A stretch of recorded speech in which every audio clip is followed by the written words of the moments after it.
Bonjour Olivier, bonjour à tous. Bonjour, quel âge avez-vous et d'où nous appelez-vous, Jean-Philippe? J'ai 50 ans et je vous appelle de l'Aveyron, Rodez. Rodez, vous êtes bien là-bas, hein? Oui, on est pas mal. Au calme, Effectivement. au calme. Vous voyez, là, juste au moment où je vous parle, j'aimerais bien être à côté de vous à Rodez. Au calme. Écoutez, vous serez le bienvenu. Eh bien, je vous Vous remercie. serez à l'Aveyron. Bon, très bien, merci Jean-Philippe.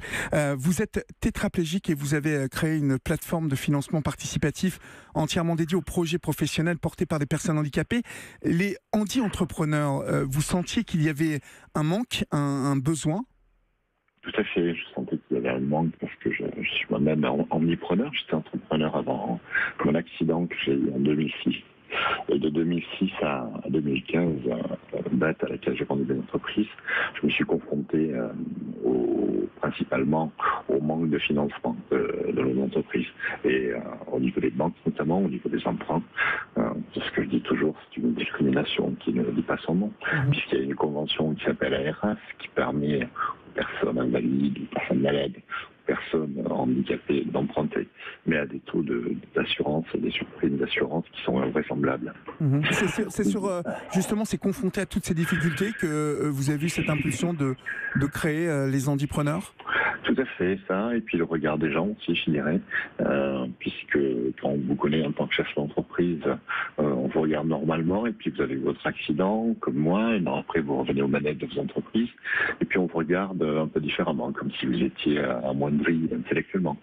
Donc ce regard m'a vraiment choqué. Je me suis dit que c'était pas possible, qu'il fallait qu'on montre qu'on était aussi capable qu'avant dans le parcours qu'on a tous. Et donc, fort de ce constat, j'ai regardé ce qui commençait à se faire au niveau d'entreprise et je me suis aperçu qu'on était 75 000 handipreneurs en France. Donc, Vous dites que la grande précarité, la paupérisation de la population du handicap s'est accélérée ces 3 dernières années.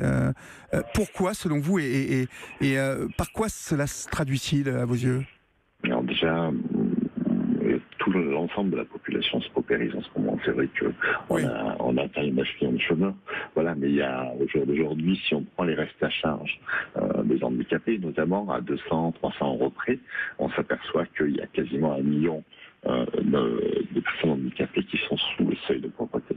Oui. La revalorisation qui a été entreprise par le gouvernement Philippe est une bonne chose, elle va dans la bonne voie, mais elle reste en dessous du seuil de pauvreté. Oui. Donc ce n'est pas suffisant, il faut aller aujourd'hui plus loin.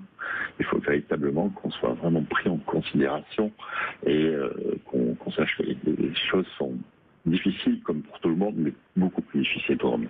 Lorsque je vous entends parler de il faudrait que nous soyons pris en considération, c'est vraiment quelque chose dont vous souffrez, ce sentiment de finalement d'être laissé pour compte, laissé de côté?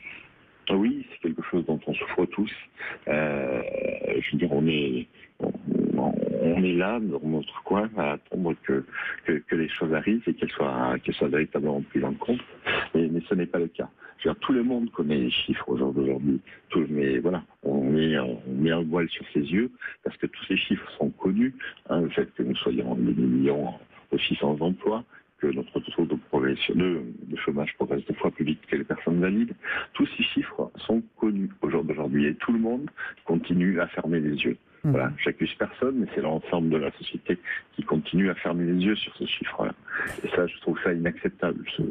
C'est un peu mon coup de gueule du jour, en même temps qu'on lance les handipreneurs, mais c'est vrai que c'est pas acceptable. On peut pas accepter une société telle qu'elle est au jour d'aujourd'hui et laisser quasiment autant de personnes sur le bord de la route. Mais vous l'avez souligné, le gouvernement actuel a pris quelques décisions notables allant dans ce sens, qui sont bien évidemment insuffisantes pour l'instant à vos yeux, mais on est déjà dans quelque chose qui bouge, non? Oui, complètement. La ministre Sucruzet, elle a pris le taureau par les cornes. On peut saluer le fait qu'on ait une ministre qui sait de quoi elle parle, mais elle a pris le taureau par les cornes, mais cela reste insuffisant. Il faut vraiment aller plus loin aujourd'hui.